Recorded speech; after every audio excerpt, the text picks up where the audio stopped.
It's been in the back of my mind for quite a while, you know, the whole climate change debate, environmental issues growing, pollution. So I've always felt very strongly about it, and I've been watching very carefully. The call that changed everything. The day began with quiet precision at Windsor. Beyond the tall windows of Kensington Palace, the November sky hung pale and cold, the kind of English morning that makes even the sound of footsteps feel ceremonial. Inside, the Prince of Wales was already seated in a conference room with his advisors, reviewing proposals for a youth mental health initiative. The agenda was clear, the tone upbeat until the door opened without warning. William's aide-de-camp, Lieutenant James Whitby, slipped inside with a folded note and a face drained of color. He bent close to the prince and whispered a few words that turned the air heavy. Those present recall the silence that followed. No gasp, no question, just the faint rustle of paper as William placed the document flat before him, staring as though the words refused to settle. "Excuse me," he murmured, his voice steady but distant. The meeting ended abruptly. Within minutes, the security detail was in motion. The palace corridors, usually calm, filled with murmured orders and the clipped tones of radio chatter. Even among staff seasoned in discretion, there was an unease, a sense that whatever had just occurred was not merely personal, but historical. At 6:42 a.m., a coded message had been received through the secure royal line from Balmoral Castle. Its content was brief, urgent, and cloaked in confidentiality. A senior family member in Scotland had taken gravely ill during the night. The request came directly from the king. William must come alone. The timing could not have been worse. The prince's schedule was dense with engagements, his public profile under the constant magnifying glass of succession. Yet within an hour, his commitments were cleared without explanation. The official reason given to aides was simply private family matter. No one asked further. At 7:45 a.m., a discreet convoy of black Range Rovers left Windsor, their windows tinted, their route unlisted. Only a handful of senior officials knew where they were headed: RAF Northolt, where a royal jet waited under cold grey light. The drive north from London was unusually quiet. William sat in the back seat, gloved hands resting on his knees. From time to time, he glanced at his phone but made no calls. The only message sent was to Catherine. "Everything's fine, I'll explain soon." When the vehicle arrived at the airbase, a light drizzle began to fall, blurring the edges of the runway. Ground crew averted their eyes as the prince boarded the small RAF jet, flanked by two plainclothes officers and his private secretary. The engines started with a low roar that seemed to echo far beyond the airfield. Inside the cabin, William took the window seat, always the same place when he flew north to Scotland. To those who know him, this habit spoke volumes. He had once said that the view over the Highlands reminded him of his grandmother, the late Queen, who found solace in that landscape. "When I see the mist rise over the Dee," he told a friend years earlier, "I feel as though she's still there, watching." But this journey was different. His expression was unreadable.com-posed, yet distant. The flight attendant offered tea, which he declined. He reached instead for a small leather folder on the tray before him, embossed with the royal crest. Inside were documents sealed under red ribbon marked "Private and Confidential." He opened none of them. After a long silence, he turned to his aide and said quietly, "No calls, not yet. No one tells Catherine until I speak to her myself."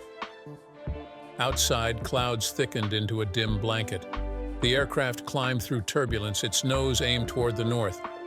As the miles passed, fragments of memory flickered behind his calm exterior: childhood summers spent at Balmoral, the laughter of his grandmother on the hills, the scent of pine and peat that clung to his father's tweed. The place had always been a sanctuary, a fortress of family continuity. But now, it felt like a summons. The pilot announced arrival within 40 minutes. The sky had turned the color of pewter, and rain streaked the window as the jet began its descent into Aberdeen. William's reflection in the glass was solemn, illuminated briefly by a flash of lightning beyond the clouds. It felt almost cinematic, the future king suspended between two worlds, duty and blood. Upon landing, there were no photographers, no welcoming ceremony, only a pair of unmarked vehicles waiting at the far end of the tarmac. The Scottish air was sharp and damp. William stepped out first, pulling his coat close, nodding once to the driver. The journey to Balmoral would take just over an hour, winding through narrow highland roads that glistened under the rain. As the car began its ascent through the hills, mist gathered thick around the headlights. The world outside was blurred, ancient trees bending under wind, rivers swollen and wild. Inside, the prince sat motionless, his mind racing through possibilities. He had endured loss before, but something about this call had struck deeper, perhaps because it came from his father's own voice, low and brittle through the static of distance. Near Crathie Bridge, the driver slowed as a convoy of Land Rovers approached from the opposite direction. Members of the royal household, faces set in grim professionalism. One raised a hand in silent acknowledgement as they passed. William said nothing, but his jaw tightened. Finally, the turrets of Balmoral appeared through the rain, gray against darker clouds. The castle loomed like a memory familiar yet foreboding. As the gates opened, William leaned forward, eyes fixed ahead. For a brief moment, lightning illuminated the stone walls, and something in his expression shifted. Fear, duty, and resignation all at once. When the car stopped before the main entrance, the butler waited with an umbrella, trembling slightly from the wind. William stepped out, thanked him softly, and crossed the threshold without pause. Inside, the air was thick with the scent of wood smoke and candle wax. Somewhere down the corridor, a clock chimed the quarter hour. A footman bowed low, murmuring, "His Majesty is waiting." William nodded. He removed his gloves, took a slow breath, and walked toward the study where his father awaited. The door closed behind him with a sound that seemed to echo through the entire castle. Shadows over Balmoral. Inside Balmoral, the corridors seemed to hold their breath. A soft fire burned in the drawing room, but its warmth did little to chase away the chill that had settled over the castle. Servants moved like ghosts, efficient, wordless, and visibly uneasy. The staff of Balmoral had long mastered the art of quiet discretion, but even they sensed that the air had changed. Something had happened in the night, and now history was shifting in its sleep. William was led to the king's private study, a room lined with shelves of faded books and family portraits. The scent of old leather, tobacco, and pine oil mingled in the air. The curtains were drawn against the gray morning light. When he entered, his father was standing by the window. King Charles turned slowly, the lines around his eyes deeper than William remembered. For a moment, neither spoke. Then Charles said softly, "You came quickly. Thank you." William crossed the room and took his father's hand, an unfamiliar gesture between them, unplanned but instinctive. The king's grip was firm but trembling. He gestured toward a chair. "Sit, please." The silence that followed was heavy, punctuated only by the distant tick of a clock. Charles spoke first, his voice low and deliberate. He explained what had happened, how a close family member, one who had quietly battled illness for years, had suffered a catastrophic collapse in the early hours. The doctors had done what they could, but the prognosis was grim. She was alive for now, but slipping. William sat still, absorbing every word. When his father's voice faltered, he looked down at his hands. They were clasped tightly together, white at the knuckles. "She asked for you," Charles added, "before she lost consciousness." Those words seemed to cut through the air like glass. William nodded once, his throat tightening. The king went on, describing the night in halting sentences, the sudden call, the rush of physicians, the moments of helpless waiting. Then, at last, silence. "I thought you should hear it from me," Charles said, his eyes were red, "before the world hears anything." William exhaled, long and slow. "How much time?" Charles didn't answer immediately. He simply shook his head. For the next 2 hours, they spoke first of family, then of the monarchy itself. It wasn't only grief that lingered in the room, it was legacy. Both men knew that a shift like this would ripple through everything: the line of succession, the tone of the nation, the fragile balance between private mourning and public duty. At one point, Charles stepped to the window, watching rain beat against the glass. "It never stops, does it?" he murmured. "The duty, the waiting, the expectation. Even now." William didn't respond. He simply looked around the study, the same room where his grandmother had once reviewed red boxes, where his mother had once stood, nervous and smiling, beside the fireplace. Every generation had passed through these walls with its own sorrows. Now, it was his turn. When the meeting ended, William rose slowly. His father's voice softened. "I know this is difficult, but I need you to be strong for her and for them." William hesitated, then gave a faint nod. "Always." He stepped into the corridor. Outside, the castle had grown darker, the rain thicker. The royal standard fluttered half-mast for several minutes before being raised again, a brief mistake, corrected quickly, but not before a few local photographers had noticed. Within hours, the image spread online. Questions began to circulate. Why was the flag lowered? Who was ill? Why had the Prince of Wales arrived in secrecy? At Balmoral, no one answered. The prince spent the afternoon in a small parlor overlooking the River Dee. He stood there for a long time, staring at the dark waters that wound through the mist. The Highlands, usually his sanctuary, now felt like a weight pressing against his chest. Every sound, a closing door, a footstep in the hall, seemed to echo more deeply than it should. After nightfall, he requested to visit the patient's room. The doctors allowed it briefly. Witnesses said the prince entered quietly, stood by the bedside, and whispered a few words that only the nurses heard. When he left, his eyes glistened, but his face was composed. That night, alone in his quarters, he opened an old photo album, one kept at Balmoral since childhood. The pages were filled with familiar faces: summers on the moors, barbecues by the loch, family portraits where laughter once lived easily. In one photo, a much younger William stood beside his grandmother and a smiling woman in tartan, his now ailing relative. He traced the image with his thumb. Then he closed the book. Later, around midnight, the prince left his room and walked outside into the Highland rain. His security followed at a respectful distance but did not intrude. William's path led to the small chapel on the estate Crathy Kirk, where generations of royals had prayed, mourned, and sought peace. He stood at the threshold for several moments before stepping inside. The chapel was empty, dimly lit by a single candle left burning near the altar.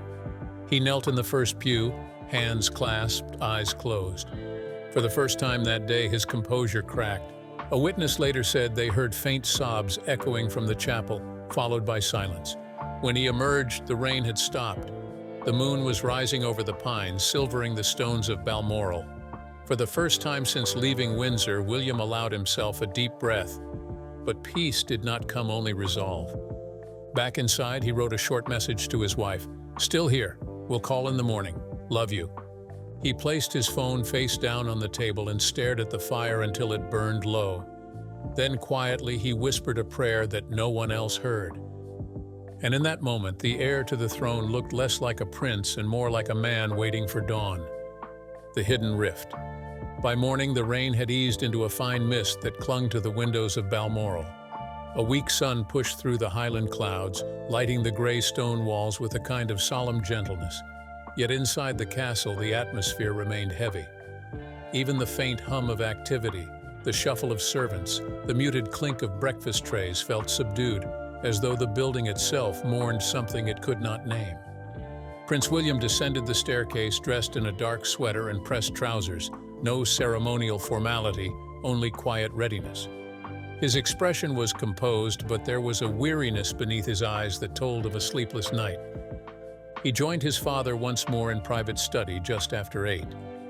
This time there were papers spread across the table, medical summaries, briefings, and sealed communications between the palace and Downing Street. The king looked up when William entered, gesturing toward the chair opposite. "Sit down, my boy," Charles said softly. "There's something we must discuss before the world intrudes." William obeyed, folding his hands. For a moment, the king stared at the papers before him as though reluctant to begin. "You know as well as I do," he said finally, "that when moments like this come, when the family falters, the institution must still stand. It's what your grandmother always said. We grieve in private, but the crown never sleeps." William nodded, but his gaze did not leave his father's face. "I understand that, sir," he said carefully. "But it's not just the institution right now, it's family." "That's precisely why I need you here," Charles replied. His tone was tender, but behind it lingered exhaustion. There are matters of succession to consider, temporary measures, continuity of representation. The implication was clear, though delicately phrased. It was not abdication, not yet, but contingency. William leaned back, the faintest crease appearing between his brows. With respect, I think it's too soon for that conversation. The king sighed, removing his glasses. Perhaps. But I've been reminded lately how quickly things can change. You've seen it, your grandmother. Then this. He gestured toward the medical report on the table. Life moves faster than we expect, and the country will need stability. Stability, William repeated quietly. Or control? Charles's eyes flickered upward, startled. For a heartbeat, neither spoke. It wasn't defiance, at least, not the open kind. But it was the first crack in the surface of composure between father and son. Months of private disagreement had lingered beneath polite conversation about modernization, transparency, and the very future of the monarchy. William had often urged a bolder approach, one that drew closer to ordinary people. Charles, cautious and deliberate, feared too much change would fracture tradition. Now, in the shadow of family illness, the tension surfaced. "I'm not challenging you," William said finally, softer now. "I just don't want decisions made in grief." Charles exhaled slowly. "You sound like her." It wasn't clear whether he meant Diana or Elizabeth, and William didn't ask. Instead, he stood, pacing toward the window. Outside, the mist was lifting from the hills, revealing the rolling expanse of the Cairngorms. It was a view his grandmother had loved, one that had always made William feel small and anchored at once. He turned back. "What exactly are you asking of me?" "Just to be ready," the king replied. "If it comes to that." William nodded, but his silence spoke volumes. There was a brief human pause, father and son, king and heir, divided not by rivalry, but by love strained under duty. When the meeting ended, William returned to his private cottage on the estate, the same one where the Duke of Edinburgh once worked late into the night. He asked not to be disturbed. His security team, accustomed to his need for solitude, stood guard outside while he remained within for hours. No one knows precisely what he did there, but an aide later said that a single envelope was left on the desk when he departed. It was addressed simply, Pa. The following morning, one of the housekeepers found it sealed and unmarked, except for the royal crest. It was delivered directly to the king. What it contained has never been disclosed. Some say it was an apology, others a private manifesto for the monarchy's future. Perhaps it was both. By afternoon, rumors had reached London. The press began to murmur about an unscheduled royal visit. Satellite images showed unusual activity at Balmoral, additional vehicles, police cordons, the temporary lowering of the standard. The tabloids, always hungry, filled the vacuum with conjecture. A crisis in the royal line, health emergency, early transition. But within Balmoral's walls, the silence was absolute. No confirmation, no denial. The palace's press office issued only a single sentence. "The Prince of Wales is in Scotland on a private family matter." That vagueness only deepened speculation. Was the king's health worse than reported? Has a senior royal passed away? Or had something fractured within the family itself? As dusk fell, William was seen walking alone along the edge of the River Dee. Locals reported spotting him by the water, head bowed, hands in his pockets, a solitary figure framed against the dying light. No entourage, no cameras, just a man who seemed to be speaking quietly to himself. One resident told a local paper later, "It was strange. You could see the weight on him. Like he wasn't walking through the Highlands, he was walking through history." That evening at dinner, the king and his son sat opposite each other once more. Conversation was formal, almost brittle. Neither mentioned the future again. But as the clock struck 9, Charles lifted his glass and said, "To those we love and those who guide us still." William raised his own glass silently. In that moment, both men understood that beneath the ceremony and politics, the monarchy's greatest inheritance was not power but pain. A nation holds its breath. By the third day, the story could no longer be contained. Across London, journalists had begun to connect the fragments. The unscheduled royal flight, the overnight tightening of security at Balmoral, The sudden cancellation of William's public engagements. Reporters lingered outside Kensington Palace, scanning the windows for a sign of movement, a flicker of light, a shadow that might tell them more than the palace ever would. Every major news network led with the same headline: Prince of Wales in Scotland after sudden family emergency. No one knew precisely what had happened, but the silence, the royal silence, spoke louder than any statement. At Balmoral, William remained out of sight. He rose early, spoke briefly with the king each morning, and walked the grounds in solitude. The landscape was raw and unyielding, a portrait of Scotland in mourning. Mist curling through the pines, heather glistening under cold dew, the steady thrum of wind through the valley. Every sound seemed amplified: the clatter of hooves from the stables, the call of distant crows, the low rush of the River Dee. Nature itself seemed to echo the heaviness inside the walls of the castle. Inside, the staff maintained a brittle calm. Footmen whispered along corridors, couriers moved with sealed envelopes, and doctors came and went through the servants' entrance. One chambermaid later told a local paper that she had never seen the king look so tired, as if he'd aged 10 years in one night. William's own demeanor remained unreadable. To the few who spoke with him, he was polite, calm, but quieter than usual, his tone steady, his eyes distracted. He spent long hours in the small library, reviewing documents, occasionally dictating short notes to his secretary. Once he was seen standing before a portrait of his grandmother, murmuring something under his breath, as if in conversation with the painted image. Meanwhile, hundreds of miles away, Catherine carried the weight of absence. She remained at Adelaide Cottage with the children, her schedule cleared for personal reasons. Paparazzi stationed near Windsor described her as composed but watchful. She was seen driving herself to the school drop-off, waving politely but avoiding questions. At home, the blinds were drawn. When William finally called that evening, the conversation lasted nearly an hour. The children were already asleep. The house was still. Witnesses outside the residence later said Catherine's voice carried faintly through an open window, gentle, comforting, occasionally breaking. She listened more than she spoke. When she did, her tone was firm, the kind of steady warmth that only comes from shared burden. After the call, aides said William sat for a long time at his desk, head bowed. When his secretary entered, he was still holding the phone, the screen gone dark. He looked up and said only, "She's stronger than I am." By then, the king's condition had stabilized, but uncertainty remained. Doctors recommended strict rest and a temporary delegation of duties. Those words were so simple, so clinical, that sent shockwaves through Whitehall. The machinery of state moved immediately.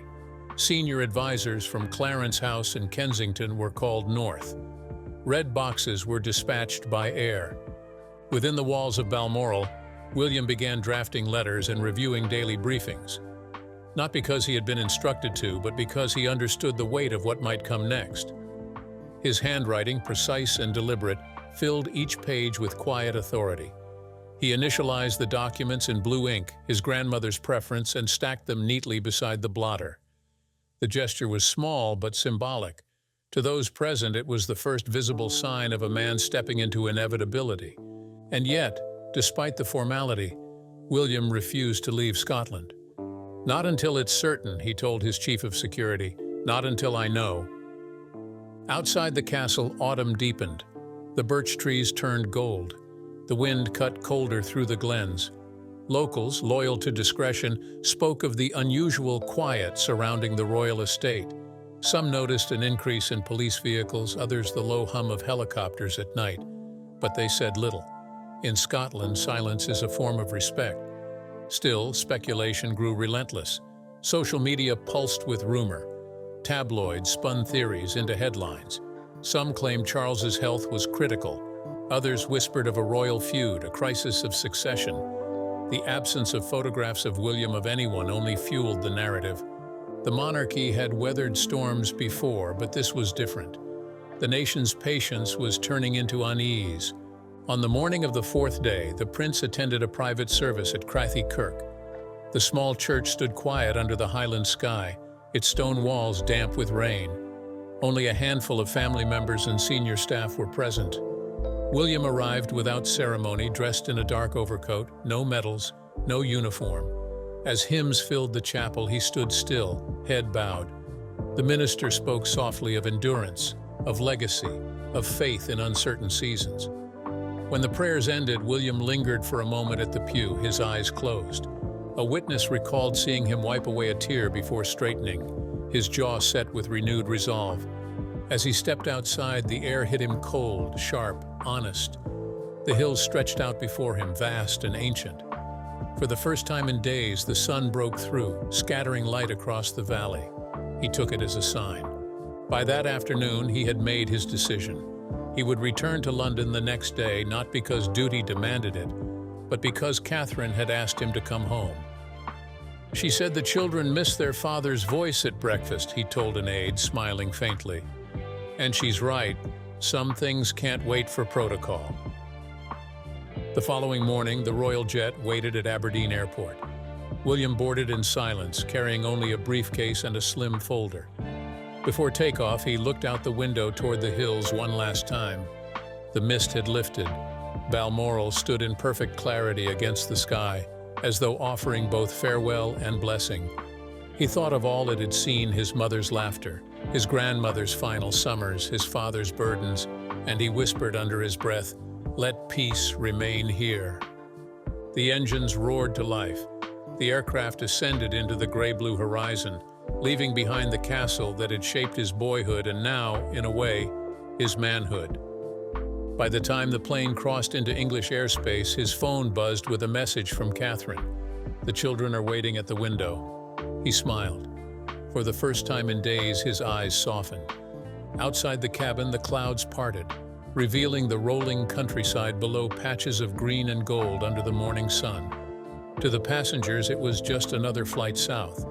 To the heir to the throne, it was the long road back to reality, the point where grief ends and duty begins anew. Return to the crown. The royal jet descended through a sky stained rose and gray, the light fading behind the clouds as it approached RAF Northolt. On the ground, a convoy waited for 2 Range Rovers, an escort of motorcycles, and a handful of staff who had been told only that the prince's visit was personal. At precisely 6:47 p.m., the aircraft door opened. Prince William stepped out, carrying a single leather case. He nodded to the crew, then paused briefly at the top of the steps.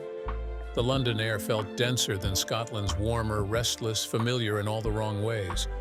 From Balmoral's quiet solitude to the pulse of the capital, the transition was jarring. Yet his face betrayed nothing. The mask of monarchy had returned. By the time his motorcade reached Kensington Palace, the streetlights had flickered on. Inside, the windows glowed softly against the dusk. Catherine stood at the entrance, her silhouette visible even before the vehicle stopped. She opened the door herself, ignoring protocol, and as William stepped out, the briefest moment of relief passed between them. No words, only recognition. For the first time in days, his shoulders seemed to ease. She placed a hand against his cheek, whispering something that made him exhale, as though the weight of Balmoral had followed him home and she was the only one strong enough to bear part of it. Later that night, after the children had been tucked into bed and the house was quiet again, the prince retreated to his study. The city outside hummed sirens in the distance, the low drone of traffic, the pulse of the world he could never fully belong to. He opened the leather case he had carried from Scotland. Inside were 2 things: a medical report sealed with the royal crest and a folded sheet of handwritten notes. The handwriting was his own. It contained a list of names, initiatives, foundations, and commitments. At the top, underlined twice, he had written one phrase: "A crown of service, not privilege." He stared at the words for a long time. In another room, Catherine sat by the window, watching the rain return. The day's headlines were already spreading across every screen. Prince of Wales returns to London after emotional visit to Scotland. Analysts debated what it meant, what illness, what loss, what future. She knew the truth was more complex. Grief in their world was never private. It was a performance measured in restraint. When William joined her, she turned and asked softly, "Did you get to say goodbye?" He hesitated. "In my way," he said, "but it didn't feel like enough." "It never does," she replied. They sat together in silence, two figures bound by duty yet longing for the ordinary to simply be a husband and wife, not symbols of endurance. Outside, the lights of London reflected on the wet pavement, rippling like memory. In the following days, the machinery of the monarchy resumed. William appeared in public again, attending a charity event in Manchester. He greeted crowds, shook hands, smiled for the cameras, but those who looked closely saw something changed. His composure had deepened into stillness. His voice carried a quiet gravity that seemed almost inherited from the past week's pain.